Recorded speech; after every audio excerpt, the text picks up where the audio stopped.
Today, Stonewall is considered one of the most important events in LGBTQ plus history. But in 1969, the rebellion didn't even make the front page. Let's do some news literacy history. In 1969, being gay was still a criminal offense. And New York's broad rules against disorderly conduct meant gay bars like the Stonewall Inn were regularly targeted and raided by the police. But in the early hours of June 28th, Stonewall patrons fought back. What followed were 6 nights of protests that are now largely credited for sparking the modern LGBTQ plus rights movement. And how did the mainstream press cover this newsworthy event at the time? Barely. And badly. The New York Times ran a short article buried on page 33 with the headline, 4 Policemen Hurt in Village Raid. The article just repeats police version of events that young people were being rowdy and missed the significance of the moment, failing to include the voices of the people who were resisting the raid. It gets worse. Other outlets used slurs and gross language that mocked and stereotyped protesters. This ran in the New York Daily. And when the Washington Post covered Stonewall, they ran 60 words in the back of the paper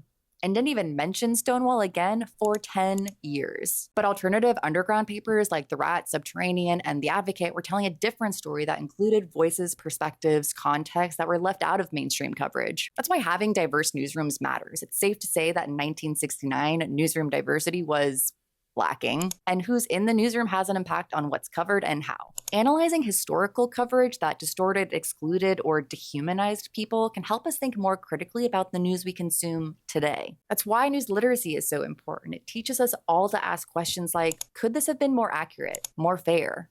And are any important voices missing? What other historical events should we look at? And follow along for more news and media literacy.